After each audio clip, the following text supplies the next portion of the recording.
Well, apparently we were having some technical difficulties uploading the Shiur to our YouTube channel, which, by the way, I hope everybody knows, Shir Shemaim's website, which is shomaim.org. If you scroll down enough, you'll get to the white arrow on the red background.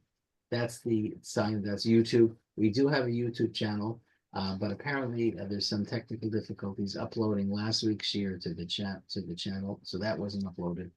Hopefully that one will be, and this one as soon as the office figures out how to solve the technical problems. Okay, so welcome everybody. Thank you for joining. It's been a pretty emotional week, I think, for everybody watching and listening to the return of those three hostages home. It's been a very heart-wrenching to watch. Four more apparently are coming this coming Shabbat, and it's Hashem b'shat tova. And we should continue to daven for the release, not just of the first group of 33, but for the release of everybody, for the return of those who are no longer with us, so that the families have the opportunity to grieve in the proper halachic manner. But we should also be zocheh, we should be privileged to see the final peace that Israel deserves and our Ge'ulah Shlema. We are in Sefer HaGe'ulah, as we mentioned last week. One of the other names of Sefer Shemot is the Book of Redemption, Sefer Ge'ulah. And it's the story of our redemption. And as we've said many times, it's not just a historical story, although it is a historical story.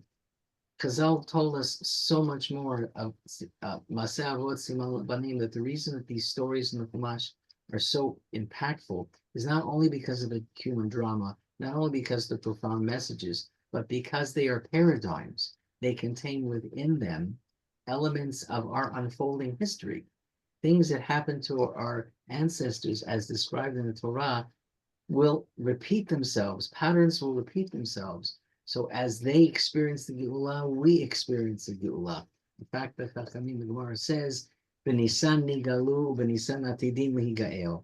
That just like the first Ge'ulah of the Jewish people, the one that we're reading about in Sefer Shemot, the Ge'ulah, the redemption from Mitzrayim, unfolded in the month of Nisan, so too will the Ge'ulah Shlema that will come upon us, it too shall unfold. So we're in Chodesh Shvat, we're getting closer and closer. Yiratzon, may this coming Nisan be, in fact, the Nisan of the Ge'ulah Shlema. So let's begin Parashat Vaera. And I want to begin right at the beginning, the very first pasuk. So just to recap, of course, last week's Parsha was amongst other things, was the revelation of Hashem to Moshe at Har Korev, at the burning bush. Hashem telling Moshe that he's been appointed to be the messenger to go back to Paro and to be the voice that ultimately will help bring the Jewish people out of Mitzrayim. Moshe is very reluctant to assume this leadership position, and in a very protracted conversation, a little surprising, maybe even chutzpahdik, how Moshe Rabbeinu pushes off Hashem's repeated requests until finally Hashem gets a little bit annoyed with Moshe, and Moshe understands that this is a task he has to undertake. So he goes, and filled, hope, I guess, with the expectations that his presence would bring about the first steps of the Ge'ulah, as Hashem promised him. Moshe is, I think, surprised, more than just surprised. I think he's even shocked that it didn't turn out the way he expected. And actually, as you remember, when Moshe and Aaron approached Paro and said, "Shalach etani, send my people," Paro's reaction was, "What are you trying to waste everybody's time for?" And instead of capitulating, he made the work much harder for the slaves. That now they had to collect the material that they have to then make into the bricks that they had to use to build whatever they were building. And at one point, towards the very end of Parshat Shemot, Moshe turns to Hashem and he says brazenly, "Vayashav Moshe el Hashem v'yomar," and Moshe replied to Hashem saying, "Hashem, lama hariota la'am hazeh, lama zeh shlachani." Essentially, Hashem, why did you do such evil to this people? Why did you send me? So Moshe assesses the situation and sees that this is not good. He was sent, he thought, for a positive purpose, but his presence has only made their lives more miserable. So he's challenging God. Why did you send me? Why are you making things worse? And that's the end of last week's Parsha. Very dramatic. And so Parsha Vaera begins, and this is how it starts.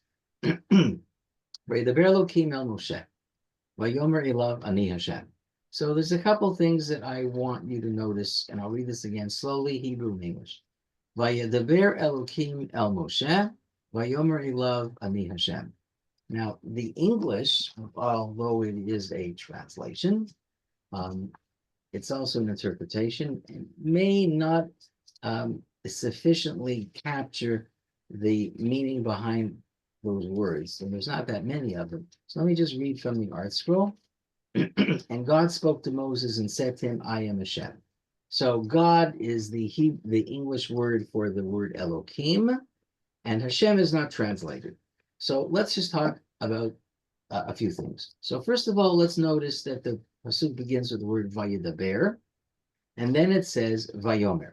So I have two words, two verbs, ostensibly both describing the act of speech, but they're two different words. The first one is Vayedaber from the word ledaber, and the second is Vayomer. So Vayedaber is he spoke, and Vayomer is he said. So what's the difference between he spoke and he said? In English, they sound pretty much synonymous, but they're not synonymous in Hebrew. Chazal teach us that the word ledaber is to speak, but it's to speak more harshly. There's a firmness, whereas lemor and Vayomer and he spoke is something more soft. Okay, so I have apparently Hashem speaking to Moshe, but there seems to be some sort of duality to the message. The first message is something more firm, more strong, more resolute, and the second seems to be more inviting, embracing, soft tones. That's number one. But then take a look at the name of Hashem that is mentioned twice in this pasuk. It's not the same name. The first name of God is Elokim. The second name is Hashem. Now, of course, everybody knows, and I'm saying the word Hashem, and the word Hashem in Hebrew literally means the name. And the word the name is the way we choose to refer to the four-letter name of God's name that's at the end of the Parsha, that is comprised of four separate letters, a Yud, and then a Hey, and then a Vav, and then a Hey, which we never, ever actually vocalize according to the sounds of the letters. That four-letter name, it itself is a symbol of the 72-letter name of Hashem that was only uttered by the Kohen Gadol in Yom Kippur. But this name is so holy that we never ever really say it. And so when we refer to it, we call it the Hashem. But let's go back to the point I started with, which was, so we have two verbs, and then we have two names. So the verb of the firmness, the more strict, the more rebuke-like language is Vayedaber, and it's followed by the name of Hashem called Elokim. And then not just a couple words later, it says Vayomer, which is the softer tone, and it's followed by the name of Hashem, which is Yud-Kei Vav-Kei, or Hashem. So, first of all, the two names of the seven names of Hashem that are found in Tanakh, Elokim means God, but it's always a name that's used in the context of judgment. Elokim always invokes the notion of din, judgment. Yud-Kei Vav-Kei, or what we would call Hashem, is a name which always invokes rachamim, mercy, compassion. So the beginning of the pasuk has something firm, more resolute, more justice or judgment oriented, and the end of the pasuk seems to shift tone a little bit from Vayedaber to Vayomer, and from Elokim to Hashem. So I'm offering that as a background to understanding what is going on in what becomes a longer conversation between Hashem and Moshe. So at the end of last week's Parsha, Moshe is challenging God, as I said, in a brazen way. Lama hariyota la'am hazeh, lama shalachani. What are you doing, God? What are you doing? I don't understand why you're doing this. And that's why Rashi notices what I shared with you. I'm not making this up. And Rashi's first explanation on this week's Parsha, and I'll read the words, Diber ito mishpat, meaning that Hashem responded and spoke with Moshe somewhat firmly in a matter of judgment. Mishpat is judgment. Beit HaMishpat is a courthouse. So Hashem is being a little bit clear and being a little bit more strident in his response to Moshe. Diberi told Mishpat al Shiksha ledaber, because Moshe spoke in some ways out of turn. Moshe was very critical. Moshe was tough. Moshe was rough. What are you doing? This is not right. And so Hashem responded, and how do we know he responded in a measure for measure? Because of the choice of two words. Vayedaber, the verb that indicates something a little bit more strident, and the name of Hashem, Elohim, which always invokes the idea of judgment. So Hashem is responding to Moshe in a similar manner to which Moshe spoke to Hashem. Listen, if you're going to criticize me, if you're going to judge me, Moshe, that I didn't do what I was supposed to do, that I'm not doing my role, well, I want to respond to you in kind and say, no, that's absolutely not true. And Hashem said to him, now the tone shifts. The tone shifts, and Hashem wants to instruct Moshe about something that maybe Moshe didn't know. Well, what does he know? He says, I'm Hashem. I'm Hashem. What does that mean? It means I'm a God of mercy, Moshe. I'm a God of compassion. You're not seeing it, but I'm telling you, I'm explaining to you. I'm trying to pull back the curtain and reveal something that you may not be seeing about the nature of what's happening and the nature in which I am revealing myself to the world. Okay, so I want to stop and I want to then share the next Rashi.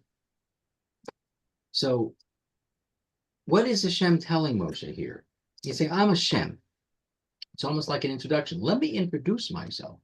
Well, in some ways, that is precisely what Hashem is doing. He's trying to introduce aspects of himself to Moshe. Don't forget, up until this point, or up until last week's Parsha, Moshe had not really had any direct revelations or conversations, or maybe even awareness of God. Something had stirred in Moshe many years ago. Remember what happened when he went out to his people? He saw the Egyptian oppressing the Jew. Then he saw two Jews fighting with each other. He tried to kill the Egyptian who was trying to kill the Jew, and he was discovered, and then he had to run away. Now, many years passed because he spent an intermediate period of time in the country of Midian, and we're going to see in a little while, this story unfolds when Moshe is now 80 years old. 40 years have passed. 40 years. So all through his life, up until now, he's 80 years old. Moshe really doesn't have, I guess, any sort of personal relationship with Hashem. Not like Abraham, certainly not like Yitzchak, and not like Yaakov, maybe not like Yosef. He might have heard stories, possibly, but whatever those stories were are now just stories of his past. He's 80 years old. He's not a young person. I mean, he's not the oldest he's going to be. He's going to die at the age of 120. But now, for the first time, Hashem is introducing himself. And in the introduction, he's trying to explain something about Hashem. And so Rashi says, when Hashem says to him, V'yomer Elav, and he said to him, Ani Hashem, I am Hashem, here's what, according to Rashi, is the message behind the words, I am Hashem. Ne'aman l'shalem sachar tov l'mitalchim l'fanai. Moshe, I want you to understand something. I am trustworthy. I am reliable to provide great reward for those who walk before me. So you asked me, Hashem is sort of implying, you asked me what's going on. Why did I send you? And Hashem is saying, I want you to understand something. I am trustworthy. You will get a reward. You will get a reward for what you're doing. Now, this was not a pleasant experience for Moshe, as we know from what he said in the end of last week's Parsha. But then Rashi goes on a little bit more, and here are the words that I really want to spend just a few more minutes explaining. Rashi says, V'lo lechinam shlachticha. I did not send you for nothing, meaning I have a purpose for sending you. Ki'im lekayem divarai shedibarti la'avot harishonim. I've sent you for a purpose in order to realize the things that I have spoken to your forefathers in the past. Okay. Lo lechinam shlachticha. Those three words. Lo lechinam shlachticha. I didn't send you for no reason. I just want to consider some of the meanings that are behind those three words and maybe peel back a little bit. Because you know what I've said multiple times, that these are not stories just about them. These are stories about us. So in this conversation that Hashem is having with Moshe lies some messages for each one of us who are reading the story and listening and trying to understand it, certainly through the lens, through the eyes of Rashi. So when Rashi is saying that Hashem is telling Moshe, Lo lechinam shlachticha, I just want you to know, I have a purpose in sending you. What does that mean? So I think it means the following. It means that Moshe had a purpose in this task. Just like Moshe has a purpose, each one of us in some ways is also a shaliach, aren't we? I mean, everybody has a purpose in their lives. Each of us does. Your purpose is not going to be the same as mine, and yours won't be the same as somebody else's. And even in your own family, the things that you are doing in this lifetime, in your lifetime, are not the same that other members in your family are doing. Lo lechinam shlachticha. We're here for a purpose. You and I both wake up every morning because Hashem believes that we have something to do. We have something to contribute. We're not just walking around on the face of planet Earth for no reason. Jews don't believe in random. We don't believe in coincidence. We don't believe in the sort of fatalistic idea of, well, there's no God, there's no afterlife. We just are sort of walking through the atmosphere. That's not it. For us, there is purpose. So if that is the case, lo lechinam shlachticha, what Hashem is telling Moshe is, look, I know you're upset. I get it. You don't think that things went the way they should. Last week's Parsha, Moshe was, I don't know if he was stunned, but he was shocked at how badly things have gone. And he was now beginning to question. What was he questioning? He was questioning his purpose. He was questioning his efficacy. He was questioning what he could bring to this world because nothing was going the way he thought it should have gone. And so this week's Parsha opens up with Hashem saying, Moshe, stop for a minute. Ani Hashem. And so Hashem says, stop a minute. It's like, you know how sometimes a person gets into a funk and you have to shake them to get them out of it so they can pay attention and listen more effectively and more concentrating on what you're saying. So Hashem is shaking Moshe. Vayedaber Elokim, Dvar Mishpat. He sort of shook him a little bit. And once he got his attention, he said, I mean, Hashem, you don't understand it all. You're looking at all the failure. You're looking at the negative. You're looking at the trial and tribulation. You're looking at the suffering. You're looking at the blackness, and you're thinking that you're doing nothing. And Hashem says, no. Lo lechinam shlachticha. Even at this point when it looks like you're not accomplishing anything, even at this point when it looks like things are not only not getting better, they're getting worse, you have to realize, lo lechinam. It's not for no reason. This is part of it. This is part of it. And I think when you read this Rashi and you read this part of the story, like for me, the question is, so that was Moshe's job. So what's my job? What's everybody's job? What should we be doing? How do we take the gifts that Hashem bestowed upon all of us? Because all of us have things, all of us have skills, all of us have talents. And how do we use them to better things? What should we be doing to discover our tafkid, our role? It's a tough question.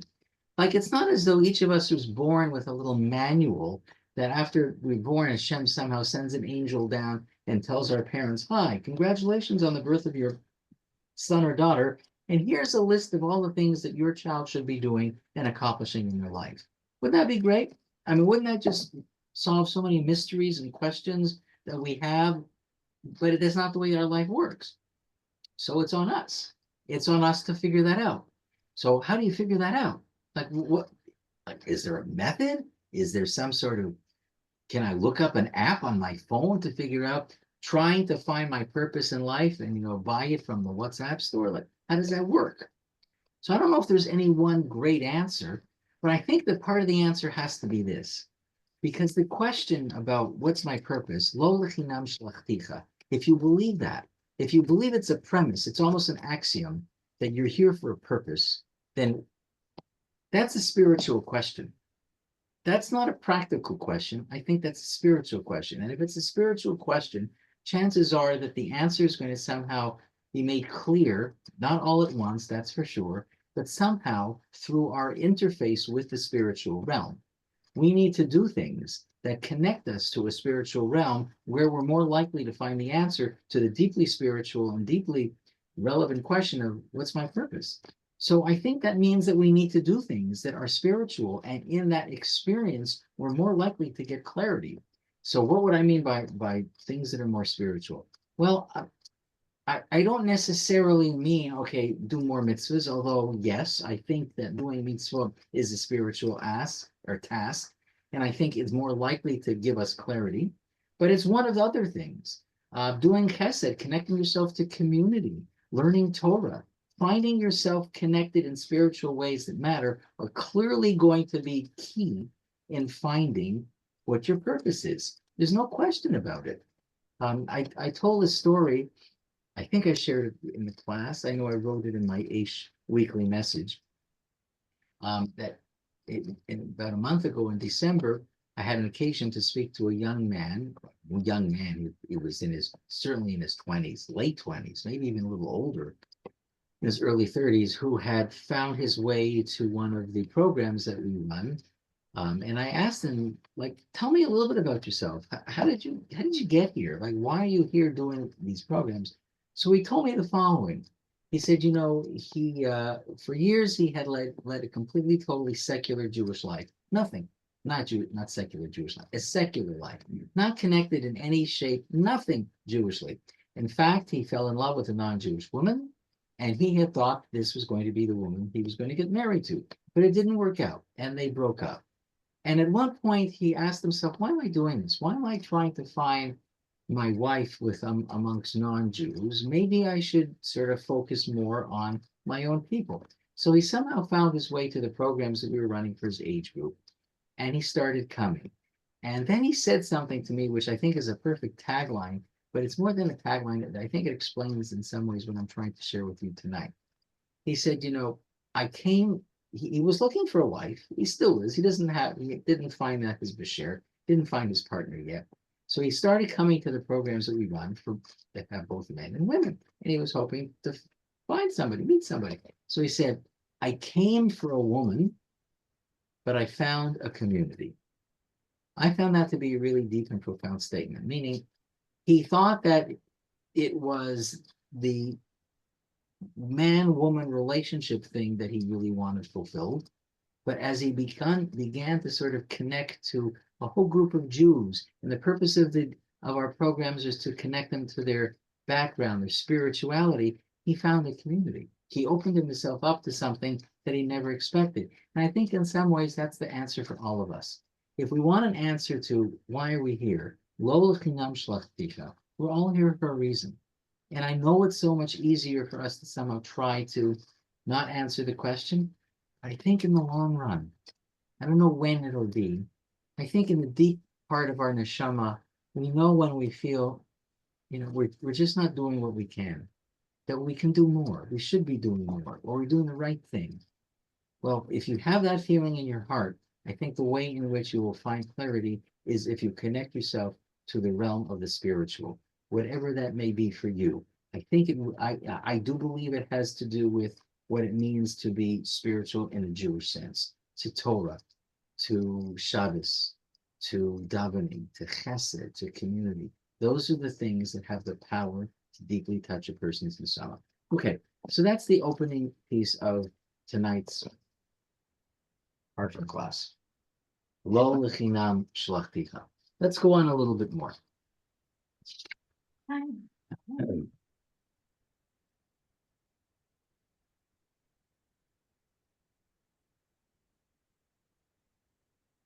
Think about what we're going to do. Okay. As the Torah tells us in this opening conversation, as they say, which goes on for a little bit, Hashem tells Moshe some things that have made their way through time, through history, and in every time we sit down at our Pesach Seder tables, this conversation occupies a very key place. So Hashem is telling Moshe, no, Moshe, I'm going to redeem the Jewish people. It's going to happen. Ani Hashem, I'm a God of compassion. I'm telling you that things are definitely going to get better. So I'm going to read now. Read Pasuk 6. So in Parak 6, Pasuk 6, Hebrew then English. Lachein amor livnei Yisrael, Ani Hashem. והוצאתי אתכם מתחת סבלות מצרים, והצלתי אתכם מעבודתם, וגאלתי אתכם בזרוע נטויה ובשבטים גדולים, ולקחתי אתכם לי לעם, והייתי לכם לאלוקים. וידעתם כי אני השם אלוקיכם, המוציא אתכם מתחת סבלות מצרים. והבאתי אתכם אל הארץ, אשר נשאתי את ידי לתת אותה לאברהם, ליצחק וליעקב, ונתתי אותה לכם מורשה, אני השם. English. Therefore say to the children of Israel, I am Hashem, and I shall take you out from under the burdens of Egypt. I shall rescue you from their service. I shall redeem you with an outstretched arm with the great judgments. I shall take you to me for a people, and I shall be a God to you, and you shall know that I am Hashem your God, who takes you out from under the burdens of Egypt. I shall bring you to the land about which I raised my hand to give to Avram, Yitzchak, and Yaakov, and I shall give it to you as a heritage. I am Hashem. It's moving, just listening to it, it's moving. So you probably recognize some of the key words here, because these key words serve as the source for us having 4 cups of wine at the Seder. What are the key words? Well, in the verses that I just quoted to you, actually there are 5 specific verbs, not 4, but there are 5 that speak about various actions that God is going to do in the process of redemption. So 5 verbs. We don't have synonyms in the Torah. Hashem is not like some writer's craft class where he tries to vary the language to make it more interesting. Changes in verbs used indicate changes in meaning. And so we need to understand a little bit about the changes in the meaning. So we're not going to go through all of them, but the 4 words that are most commonly quoted for verbs are the following. V'hotzeti, I shall take you out from under the burdens of Egypt. V'hitzalti, I shall save you from their hard work. I shall redeem you. V'ga'alti etchem, an outstretched arm. V'lakachti etchem, I'm going to take you and bring you to me. I'll be your God, you will be my nation. And the 5th is, and I shall bring you to the land. So we have 4 verbs, v'hotzeti, v'hitzalti, v'ga'alti, v'lakachti. We have the 5th verb, and I shall bring you to the land. The first 4, the Gemara, both the Yerushalmi and the Bavli, more in the Yerushalmi, discuss, become the source for why we have 4 cups of wine at the Seder. Each cup of wine parallels one of the first 4 verbs that discuss the steps, the stages in liberation, the stages in redemption. What about the 5th cup? Well, the 5th cup describes the notion of bringing the Jewish people to the land of Israel, which, according to most opinions, hasn't happened in the fullest sense of the word. It's true we're no longer slaves in Egypt, so we can argue that the first 4 have, in fact, the first 4 steps of redemption have happened. They're historically correct. But the Veheveti, and even though we have a beloved state of Israel, and even though much of the world Jewish population lives in Israel, and I think in the not too distant future, the majority of the world Jewish population is likely to live in Israel, but not the entire Jewish nation. So the Veheveti becomes a little bit more suspect. By the way, we sort of have the 5th cup at the Seder, but we don't really drink it. And as you all know, that 5th cup is symbolized in the Kos Shel Eliyahu, the cup of Elijah, which is usually filled just before we say Shvoch HaMatcha at the 2nd half of the Seder. Okay, so of the 4 that we do drink the cups of wine, I want to take a minute and try to focus on the 3rd one. So for the first is Hotzeti, the second, I shall take you out. The second is V'hitzalti, I shall save you. And the 3rd is V'ga'alti, which is what I want to just talk a little bit more. The 4th is V'lakachti. So the 1st, the 2nd, and the 4th seem a whole lot more self-explanatory, meaning we get it that there are different stages to the process in which God redeemed the Jewish people. It didn't happen overnight. I mean, we know the story, but from a perspective of the Chachamim and a more chronologic understanding, there was a sort of not developmental, there was a stage change, which means what? Well, first it means that the Jewish people stopped working. And then the second one means they actually no longer had Egyptian taskmasters. Well, you can have a taskmaster and not work, so that's not entirely a full redemption. So stop the work, no longer have taskmasters. Ga'alti is the third one. I'm going to skip that. And Lakachti Hashem says, and then I'm going to take you to me to be a god.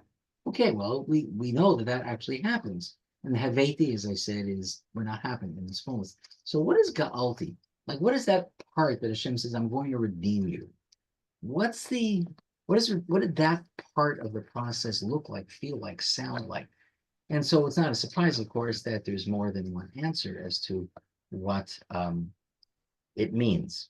And what critical stage of the process does Ga'alti represent?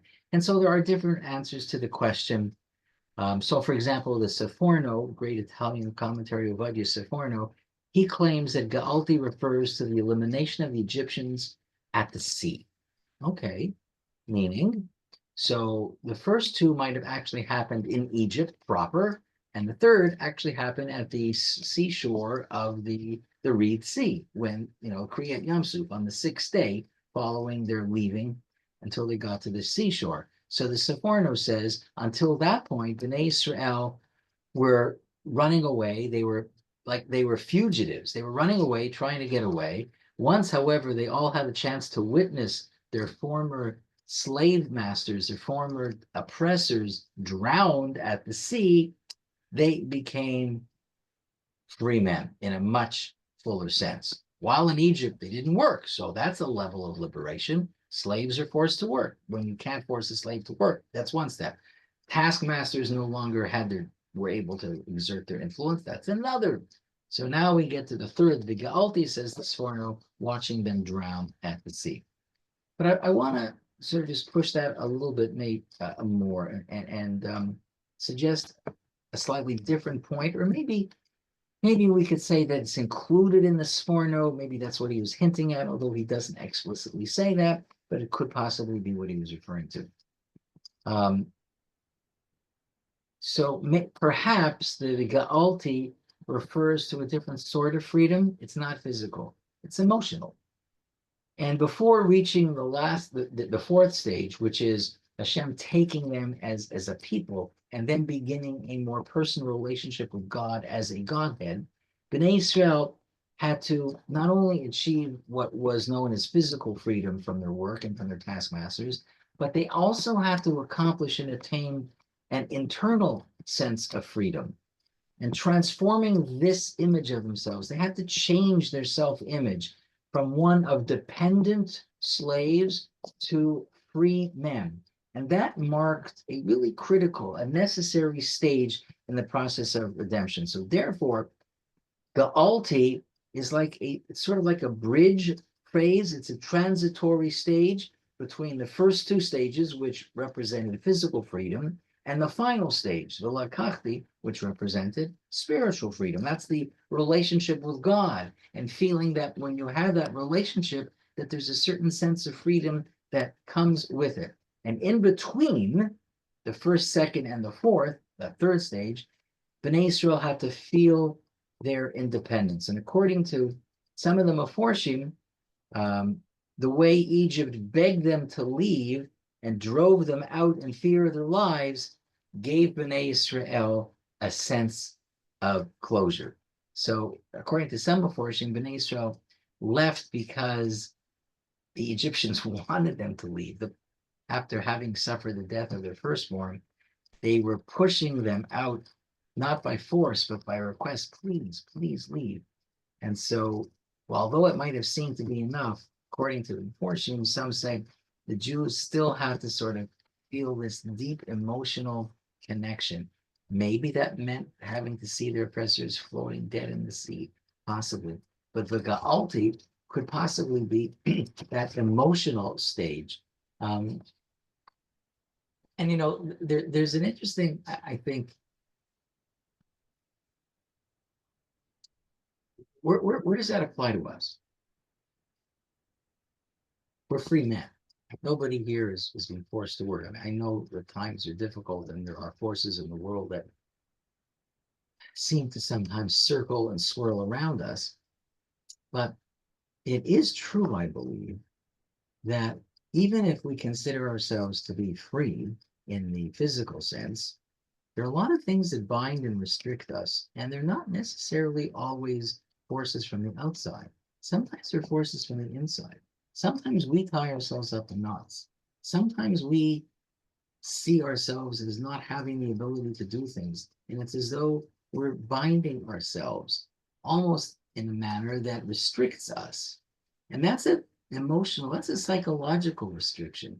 That's a diminishment of our capabilities that are we sometimes impose upon ourselves, or other things that happen in our lives lead us in this direction, but they limit us. There's an interesting, I just share this idea with you. You'll know that the most significant prayer that a Jew prays in all the liturgy that we have is a prayer called Shemona Esrei. Either it's the weekday of 19 blessings, it's Shabbos, it's the seventh, doesn't matter. But they all start the same way. So they don't start with the words Baruch Atah Hashem. That's not the beginning of the Shemona Esrei. It's not.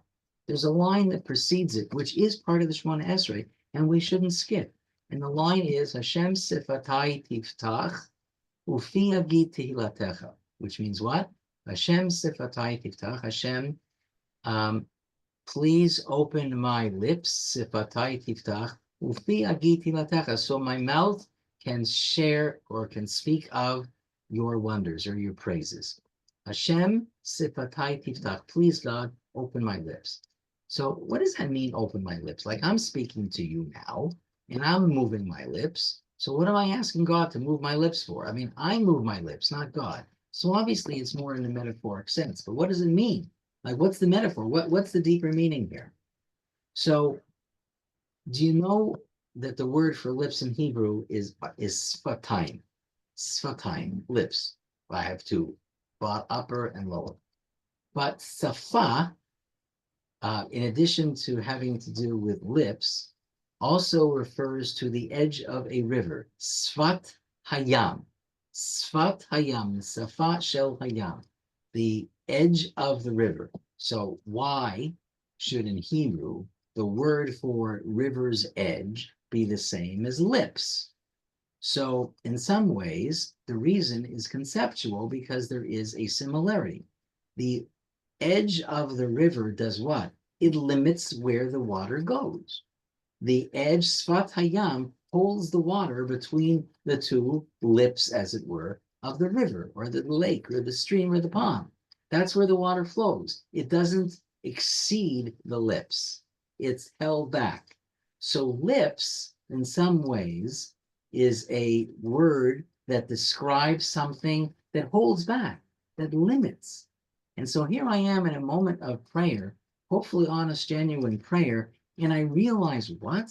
I realize that there may be things holding me back, that the fullness of who I can be may be somewhat restricted by things that are impinging upon me, impinging on my mind, impinging on my neshama, impinging on my perception, my self-perception.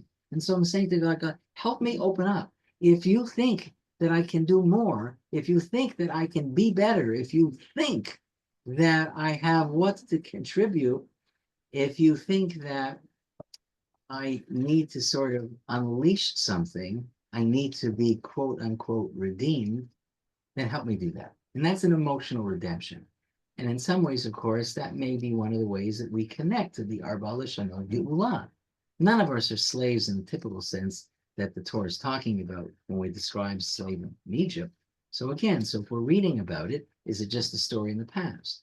And if it's not just a story in the past, if we're reading it because somehow the Torah is talking to us in the year 2025, 5785, then we need to connect in a way, saying this story is really about me. Where do I need to be redeemed? What do I need to do to change my status from being a person who doesn't see the fullness of my abilities? How can I see the fullness of who I can become? Okay, I want to move on in the Parsha. Still staying in Perek Vav, and I want to now turn to Pasuk 20. So here's a fascinating piece that happens. So as the story unfolds, excuse me, Hashem is telling Moshe Okay, you're going to go talk to Paro, and you're going to give him the messages, and you're going to do what you need to do. Verse 13 says, Hashem speaks to Moshe and Aaron, and he commands them to the Jewish people and to Paro, the king of Mitzrayim, to take out the Jewish people from Mitzrayim. So, before we now begin the story of the plagues and that encounter and the back and forth and Paro refusing to give in, the Torah stops with what seems to be an aside to tell us a little bit about the genealogy, at least of some of the Shvatim, of the first four Shvatim, Shimon, Reuven, Levi, first three, till we get to Levi, which is, of course, the Shevet of Moshe, Aaron, and Miriam. And it's in that description of the genealogy that we come to a pasuk. And I would just want to read this pasuk with you. I mean, it's not a particularly complicated pasuk, but listen to it carefully.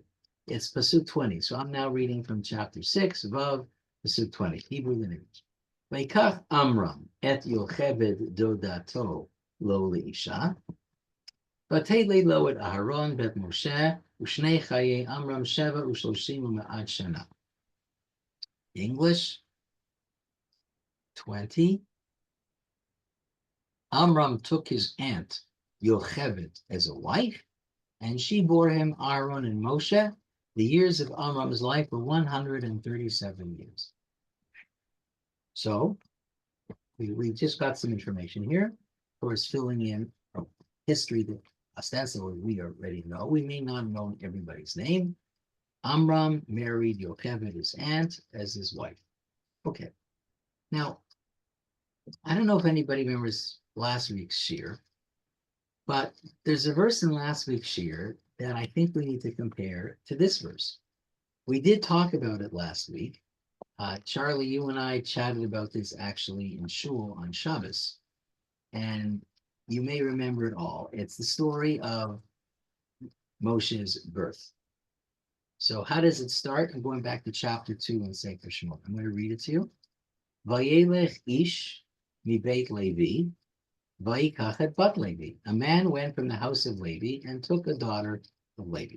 Now, our commentaries teach us, as well as the verse we just read now, that the names of the people involved in chapter 2, the man is Amram, and the woman is Yocheved. Okay. So I don't know whether or not you're beginning to see a question forming here, but let's articulate the question. So in the verse that we just read now from this week's Parsha, Vaera, chapter 6, verse 20, the Torah identifies the two people. Amram gets married to Yocheved, and they have children. Okay. But in chapter 2, the Torah doesn't mention any names, does it? It just says anonymously, a man from the tribe of Levi went and married a woman from the tribe of Levi. So what's the question? Question is, why doesn't the Torah tell us the names right away? If in chapter 6 it wants us to know the names, why do we have to wait to chapter 6? Tell me right away in chapter 2. Here's the name of the people. A man from Amram from Shevet Levi went to marry a woman, Yocheved, from Shevet Levi. Okay, fine, great. Story's the same. Nothing changes. The people don't change. It's the same characters, and all the other details remain identical. But since the Torah is very deliberate, and since nothing is coincidental, one has to wonder why Hashem deliberately chose to leave the names anonymous in chapter 2, and then reveal the fullness of their identity in Perek Vav in this week's Parsha. It's a good question. I want to share one answer with you, and this is the answer of Moshe Feinstein, offered in his collection of his thoughts on Chumash. Just a reminder of Moshe Feinstein, one of the great halachic authorities, died obviously born in Eastern Europe, Russia actually, moved to the United States, settled in the Lower East Side in Manhattan, had a very famous Tiferet Yerushalayim yeshiva there, taught a lot of students, became one of the leading halachic authorities of his generation. He died in 1986. But in his he wrote a lot of different things, but in his collection of thoughts on Chumash, he offers an interesting possibility as to why Hashem deliberately decided to leave the first description anonymously and only later names. So what's different between the first part of the story, the first time they're mentioned, and the second time they're mentioned? Well, the first time they're mentioned, it basically says that they got married. So, who was alive at that point? Apparently, from what we know, Miriam was alive. That's clear. And Aaron was alive. Who was not born? Moshe. And it's in this particular description of the genealogy that Hashem, the Torah specifically says, "Vateled lo et Aharon ve'et Moshe," the birth of Aharon and the birth of Moshe. So why should the birth of Moshe make a difference as to the revelation of the identity of mother and father? But Moshe's answer is the following. Moshe was an unusual child. When he was born, as the Torah tells us in last week's Parsha, there was an aura in the house. And his mother and father recognized immediately that there was something unusual about the child. I don't know. All parents think their kid is beautiful and a genius and the smartest kid that ever lived. It's not true for all kids, but it is true that there are some children that are unique. That's true. There are, in whatever way there was. But that uniqueness of the baby who is described as being born in the chapter that we talked about is just a baby. We don't know anything yet about what he can or cannot accomplish. We don't know yet how he's going to change the world. We don't know about the contributions of this young baby who might be seemingly an unusual baby, what he will accomplish in his life and what he would achieve. At the point in Perek Vav that this pasuk is mentioned, we know that this young baby grew up. He's now 80 years old, and something transformative has happened. He's not just a little kid anymore. He's been selected by God. He's been chosen for a variety of reasons to be a leader. He has a vision. He now has a sort of a conversation. God speaks to him. He's been elevated to a level that no other human being will ever achieve. Moshe becomes, of course, the key prophet of the Jewish people. He may not have reached that high level yet in this part of the story, but he's clearly on his way. And so if Moshe says the anonymity of the parents in chapter 2, as opposed to the explicit revelation of their identity in chapter 6, is because in chapter 2, it was just a condition of potential of greatness. But in chapter 6, the greatness has already been largely achieved. It's potential to reality. And everybody has potential. Everybody has something special about them. It's true, yes, that we're not all the same. And there are going to be people who are going to be more likely to accomplish greater things. I know that. They're going to be greater scholars in Torah than I am. They're going to be people who are going to change the face of the Jewish world in a manner that I will never be able to do. And that's okay. That's not my tafkid. That's not my role. But the point that I think the Torah is making is unrealized potential in some ways is best described as being anonymous.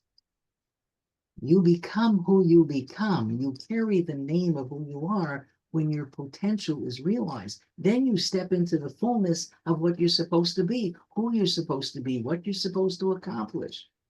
And a person who doesn't do that, a person who squanders the talents, the skills, the insights that he or she was given by God, in some ways is best described through anonymity, indistinguishable. They're not somebody that stands out. And that's the chaval. That's the part that I think Hashem wants us to understand, says Rav Moshe. That's why we know who they ultimately are. We know that Amram and Yocheved get married. That's what it explicitly tells us in chapter 6. But in chapter 2, the potential of what was to come from the birth of their son hadn't yet been achieved. And so the anonymity is one of the ways in which the Torah tells us about the difference between potential and realization of the potential. We are the fullness of who we are when our potential becomes realized. And how does that happen? Well, for many of us, it's because we work at it. We have the gifts from Hashem, but it's up to us to make those gifts real. Okay. And so since I'm just stopping about that, and we've mentioned this a few times, I want to just pause and reflect on this point a little bit more with you. And that is the relative age of Moshe and Aharon as this story is unfolding. So in Perek Zayin, chapter 7, it tells us the following. Again, as Moshe and Aharon begin their representation of the Jewish people to Paro, Torah tells us, I'm reading now, Moshe ben Shmonim Shana Aaron ben Shalosh Ushmonim Shana B'Debram El Paro. And Moshe was 80 years old and Aaron was 83 years old when they spoke to Paro, 80 and 83. Now, does this statistic really matter? And why is it mentioned here? Why is this specific age gap between Moshe and Aaron mentioned in this context and not maybe earlier on in the story? What's the point? So Rav Zalman Sorotskin, whose name I've quoted before, wrote a commentary to the Torah called Oznaim or Torah. And he suggests that there's a lesson that's worth really thinking about that comes out of what might be considered a trivial statistic.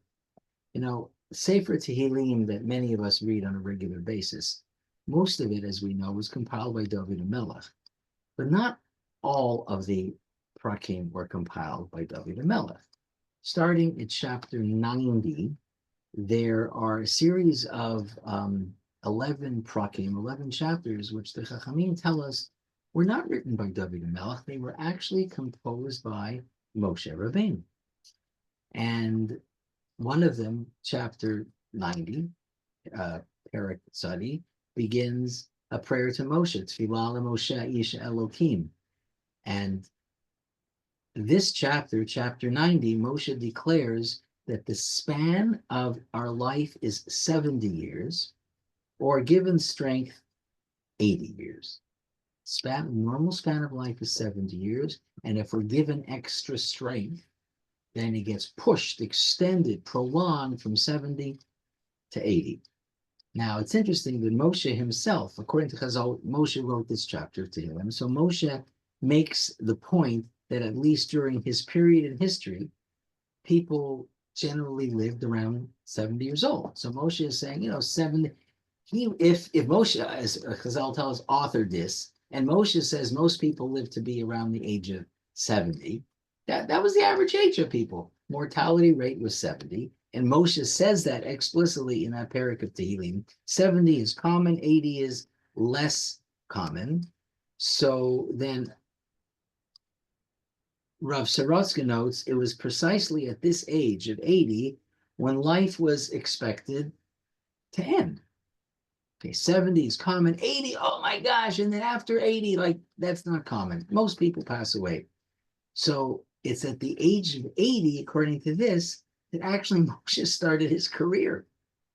The achievements for which we know Moshe, the Yetziat Mitzrayim, the Matan Torah, leading the Jewish people through the book, through the desert, Sefer Devarim, Sefer Bamidbar, Sefer Dvarim, all begins in his 80th year, which is the year of sort of the strength, when somebody shouldn't expect to live longer. So Sorotskin, I think, is suggesting that it's never too late. It's never too late. Every breath of life given to a person is an opportunity to achieve something. And Moshe's, contribution to Bnei Yisrael, to the Jewish people, began at the age when most people would consider to, quote unquote, retired, when they feel they've already made their contributions and now they should only be taking care of themselves. Now it's time. So let's go to Florida. Let's relax. Let's walk on the boardwalk, put on the sunscreen and lie down. The story that the Torah is telling us of Moshe Rabbeinu tells us that our obligation to the nation and the world might not end. And every stage of life offers new opportunities to grow, to achieve, and to contribute. And that for sure is not just a message for Moshe Rabbeinu. Like, there's a phrase in Yiddish, or it's not really it's in Yiddish, it's a Gemara phrase, overbottle. Overbottle means it's past, the time is past, you're now no longer valuable. That's not a Jewish approach. It's not a Jewish approach. It's not. And you never know what a person can do and the contribution that person can make. And if we go back to one of my earlier comments, like, Lo lechinam shlachticha, if you're looking for your purpose in life, then when would you stop looking? Like, when would be the time to say, okay, I've lost my purpose is over? Well, if your purpose is over, then your life should be over. Because when you fulfill your purpose, there's nothing left to live for. But if you woke up today, then you know that Hashem says, no, it's not over. That's why you're here. Whatever it is, Hashem says, okay, this is a day in which I think, speaking on behalf of the Creator, that you should be able to accomplish something. Now, I don't know what that something is. Doesn't mean you're going to be discovering world peace today, but it could be your job maybe to help somebody. Maybe your job is to make a phone call to make somebody feel good that you're thinking about them. Maybe your job is to write something. Maybe your job is to do a mitzvah that needed to be done in the world to add more positivity, more holiness in the world. That could be your job. So the minute you think lo lechinam shlachticha doesn't apply to you, then really you've missed the mark. And then maybe that's one of the messages of this particular pasuk, that the age of Moshe and Aharon. Okay.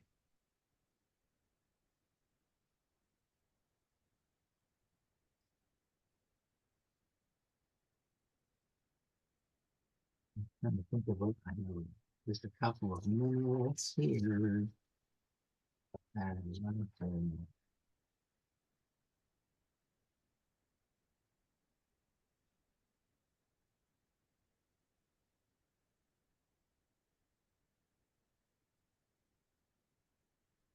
Okay.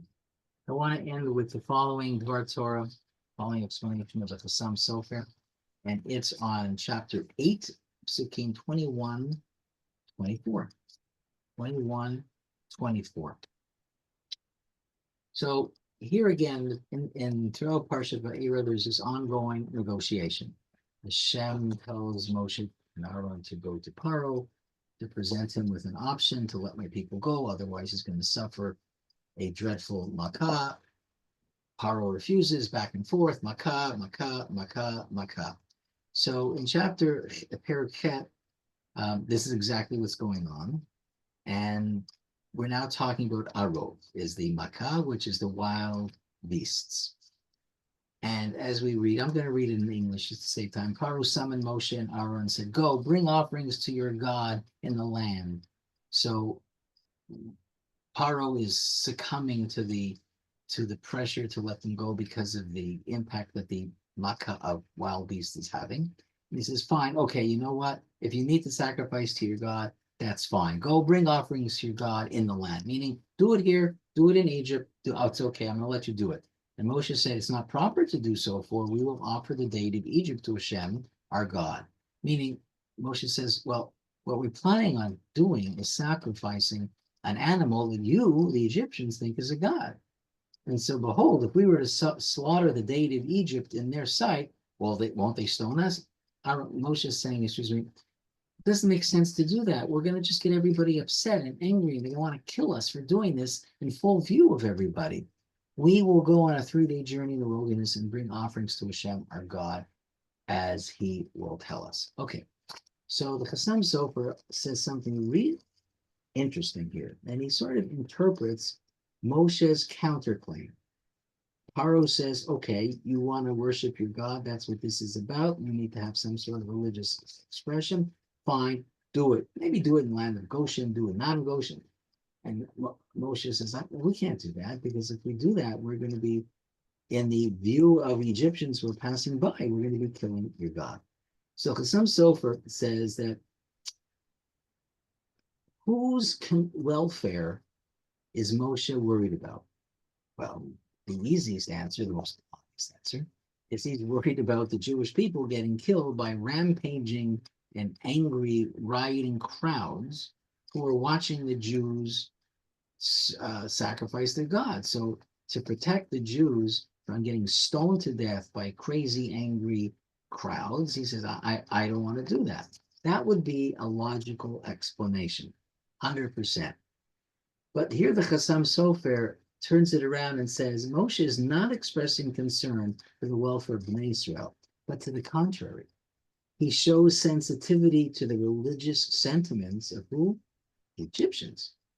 Undoubtedly, says the Chassam Sofer, that at that point the Egyptians would not realistically consider attacking their former slaves. I mean, there's too many things that have happened that have punished the Egyptians that it may not be so reasonable to expect that they're going to now go crazy and start killing Jews after they've suffered so much.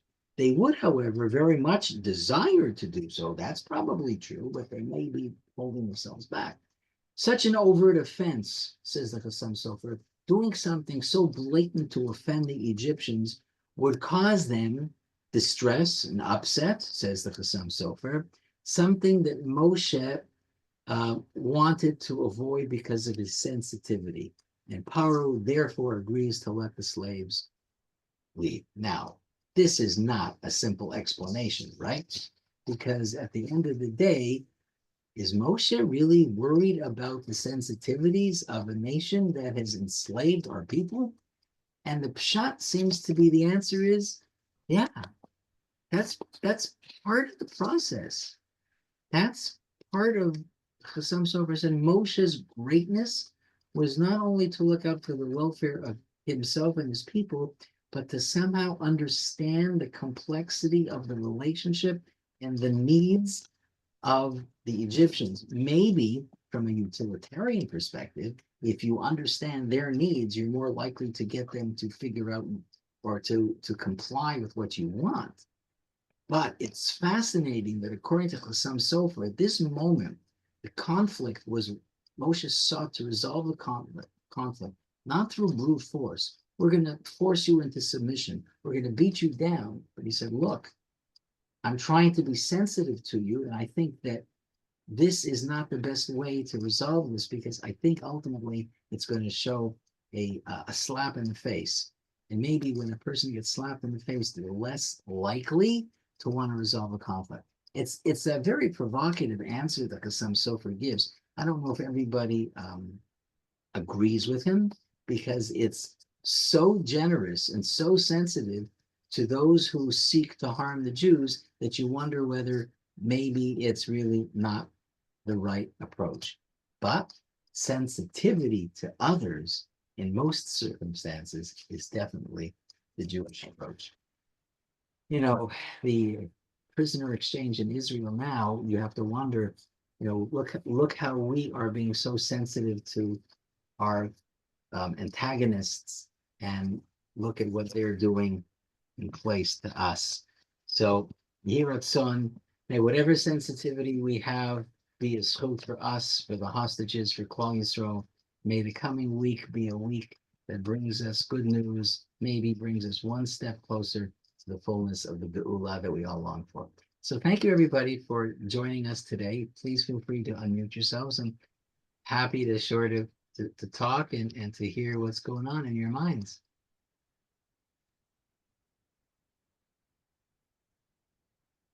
Oh boy. Again, nobody's going to say anything. You guys are such a rough crowd. I'm telling you right now.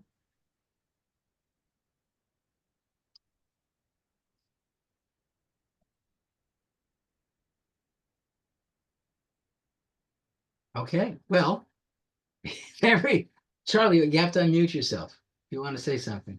You don't know how to mute yourself? Okay, so unmute. I think you can do that now.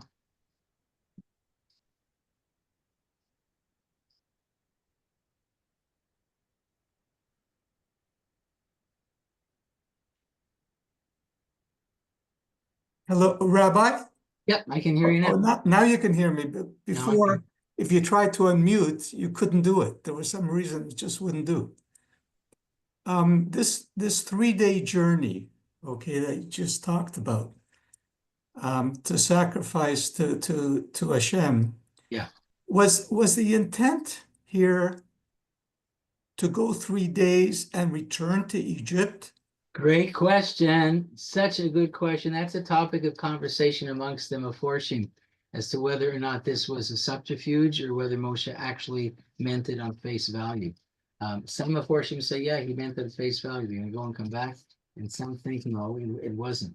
It was intended not to be.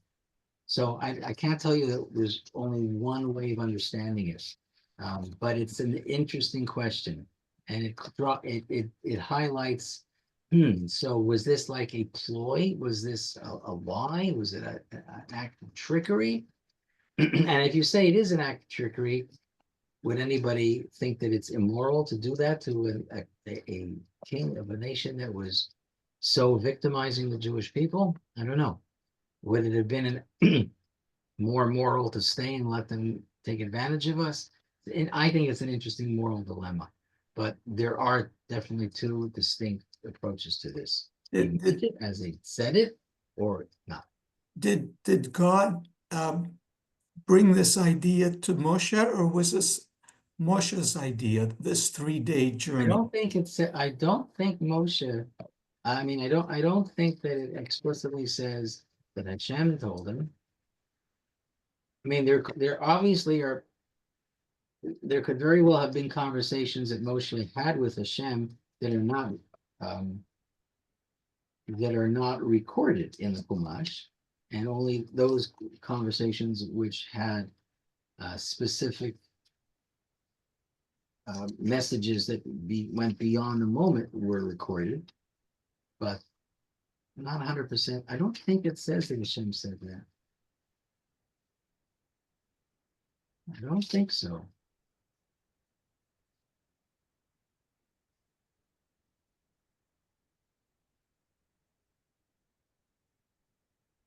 Oh. So this was I Moshe's. think that's something that Moshe brought up. Yeah. Yeah, I think it's not something that Moshe introduced into the conversation. Okay, thank you. Okay.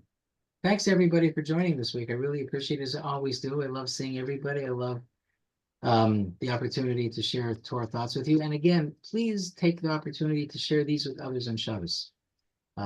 That's the point of it. It's to enhance the experience of Shabbos, the holiness of Shabbos, your enjoyment of it, the enjoyment that other people have when they're in your presence, because you have something interesting to say and to discuss with them.